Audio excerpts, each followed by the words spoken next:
कभी कभी लगता है ना कि पढ़ाई सिर्फ सिलेबस कंप्लीट करना नहीं, एक इमोशनल रोलर कोस्टर है।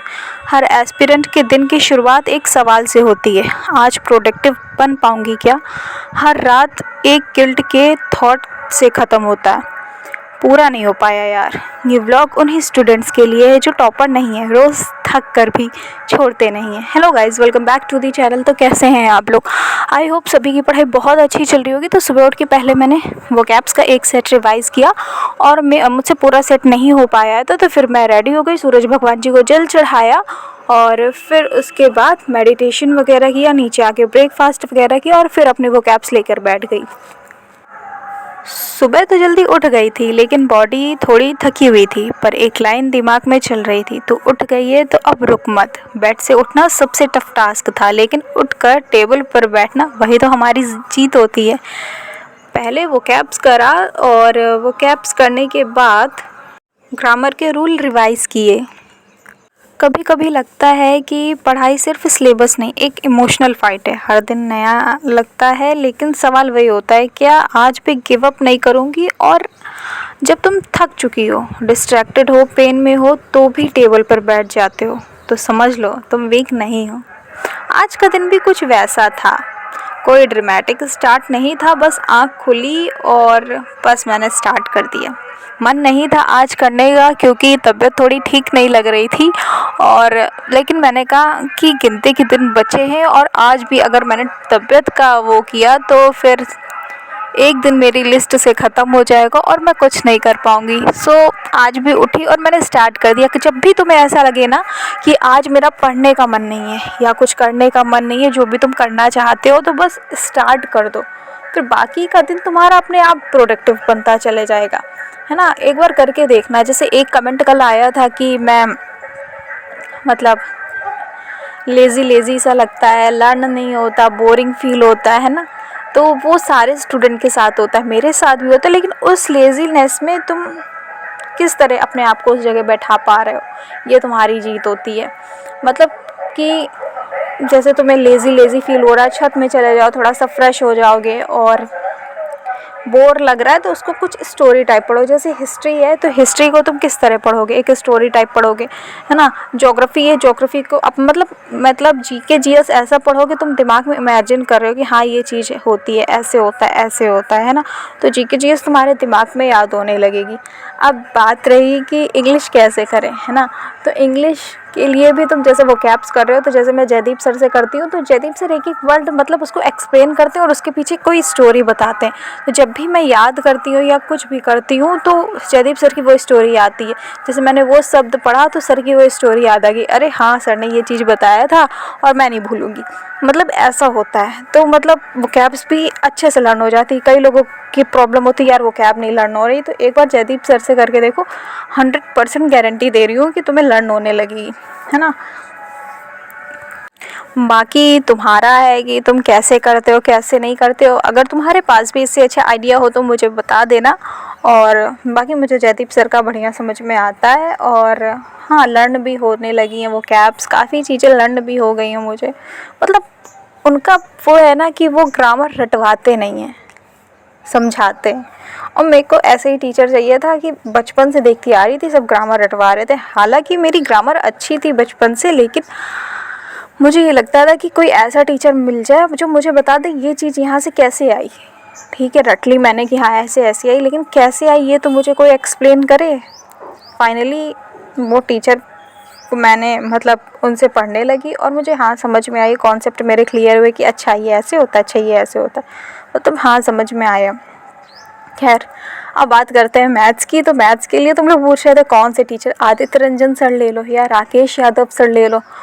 मतलब दोनों टीचर अपने आप में बेस्ट हैं और मैंने इन दोनों टीचर से पढ़ा है। बाकी टीचर से मैंने पढ़ा नहीं, इसलिए मैं ज़्यादा उनके बारे में जानती नहीं हूँ, है ना। तो इन दोनों टीचर में से तुम देख सकते हो। राकेश यादव सर तुम्हें हर छोटी छोटी चीज़ें बताएंगे, और जो आदित्य रंजन सर हैं वो लेटेस्ट पैटर्न पर काम करते हैं। तुम्हें दोनों में से जिससे भी पढ़ना हो तुम पढ़ सकते हो, है ना। अब बात है जीके जीएस की, कौन से टीचर से पढ़ें। मेरा तो बस फिक्स है कि मैं खान सर से पढ़ती हूँ। स्टार्टिंग मैंने करी थी एक दूसरे चैनल से, बट मुझे कुछ खास समझ में नहीं है, उसमें मुझे खुद रटना पड़ रहा था। और जीके जीएस ऐसा है कि मतलब बैकग्राउंड, अब जैसे हर स्टूडेंट के साथ होता है, 10th के बाद सबकी छूट जाती है, जो पीसीएम से होता है या पीसीबी से।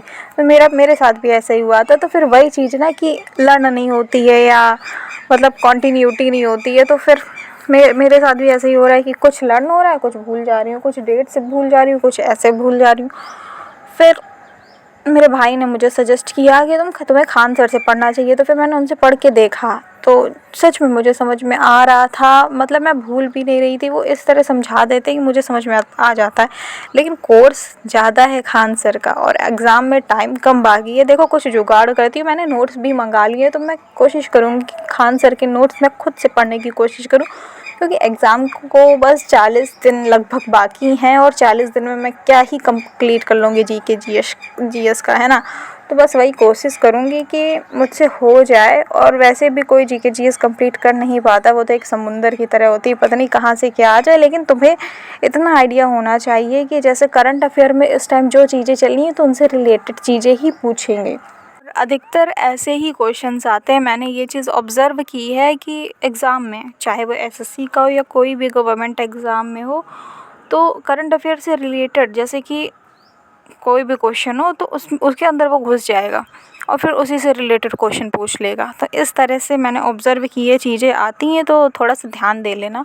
और साइंस हमारा ऐसा पार्ट है, फिज़िक्स केमिस्ट्री और बायोलॉजी की, उससे फिक्स है क्वेश्चन कि हाँ इतने क्वेश्चन आएंगे। तो तुम्हें ये तय करना है कि फ़िज़िक्स केमिस्ट्री और बायोलॉजी तुम अपना पहले कंप्लीट कर लो, ताकि तुम्हारे जो मार्क्स हैं वो सिक्योर हो जाए, साइंस वाले, है ना। तो ज़्यादा सही रहेगा तुम्हारे लिए, है ना। मॉक टेस्ट, अब मॉक टेस्ट क्या है कि इस टाइम तो अल्टरनेट दे रही हूँ मैं, मॉक टेस्ट आज दे रही हूँ, कल नहीं दे रही हूँ, फिर उसका एनालिसिस कर रही हूँ। लेकिन जब एग्ज़ाम के 20 डेज़ बाकी होंगे तो मैं रोज़ देना स्टार्ट करूँगी, क्योंकि अभी सिलेबस भी करना है और मुझे टाइम नहीं मिल पाता। तो एक दिन मॉक टेस्ट देती हूँ, दूसरे दिन उसमें अपनी मिस्टेक्स ढूंढती हूँ, तो मुझसे क्या मिस्टेक हुई, क्या कैसे हुआ, है ना, इस तरह करती हूँ। तो अल्टरनेट देती हूँ मैं मॉक टेस्ट। और तुम्हारे कौन से सब्जेक्ट कंप्लीट हुए हैं और कैसी चल रही है तुम्हारी पढ़ाई, मुझे कमेंट करके बताना आप लोग। और अगर आप लोग मेरे टेलीग्राम चैनल से नहीं जुड़े हैं, तो चैनल की लिंक डिस्क्रिप्शन में है, जुड़ जाना। और आज मैंने ओसवाल बुक का एक सेट भी किया था। मैंने सोच लिया है कि मैं रोज़ एक एक सेट करूँगी, क्योंकि उसमें सीजीएल के 2016 से 24 तक सारे लेटेस्ट का उन्होंने मतलब देखा भी है कि कौन से टॉपिक ज़्यादा रिपीट होते हैं, कैसे क्या होता है। तो मैं उससे एक सेट अप्रोच कर रही हूँ। मतलब तुम्हें अप्रोच पता चलेगी। ऐसे तुम स्क्रीन में देखते हो और मॉक टेस्ट सॉल्व करते हो, लेकिन जब तुम्हारे पास पेपर पेन होता है ना, तो तुम्हें समझ में आता है हाँ ऐसे करना है, ऐसे करना है। तो अपनी आदत तो बनाओ कि कैसे मॉक टेस्ट देना है। तो अगर तुम्हें वो बुक लेनी हो तो उसकी लिंक मैं डिस्क्रिप्शन में डाल दूँगी, तुम ले लेना, ठीक है। अच्छी बुक है। अगर तुम एक पर्पज़ करके तैयारी कर रहे हो कि मुझे सीजीएल का एग्ज़ाम देना है इस बार, या सीएचएसएल का देना है, या एमटीएस का देना है, तो सारी के लिए उसकी अलग अलग बुक्स आई हैं, और सबके मॉक टेस्ट बोलिए क्वेश्चन पेपर हैं, मतलब, है ना। तो अच्छी बुक है, ले लेना। बुक का लिंक डिस्क्रिप्शन में डाल दूँगी। तो बस आज का वीडियो यही था। और आप लोग कह रहे थे कि मैं बुक का एक अलग से वीडियो बनाऊँ, तो शायद कल आ जाएगी वो वीडियो, ठीक है। तो बस मिलते हैं किसी और नए व्लॉग में, तब तक के लिए बाय बाय, थैंक यू। और ख़ुद पर डाउट मत करना, खुद पर बिलीव रखना और मोटिवेट होते रहना, क्योंकि 40 दिन शायद बचे हैं हमारे एग्ज़ाम के लिए। और आगे बढ़ते रहना, डरना नहीं कि एग्ज़ाम आ रहा है, ये आ रहा है। अगर डरोगे तो तुम जितना डरोगे उतनी तुम्हारी पढ़ाई पीछे जाएगी। तो इससे बढ़िया है कि पढ़ते जाओ, और जो होगा देखा जाएगा यार, है ना। क्या होगा, ज़्यादा से ज़्यादा नहीं आएगा रिज़ल्ट। तो इससे बढ़िया है पढ़ते चले जाओ, जो भी होगा अच्छा ही होगा, है ना। ठीक है, तो मिलते हैं किसी और नए व्लॉग में, तब तक के लिए बाय बाय, थैंक यू। खुद का ख्याल रखना, बाय।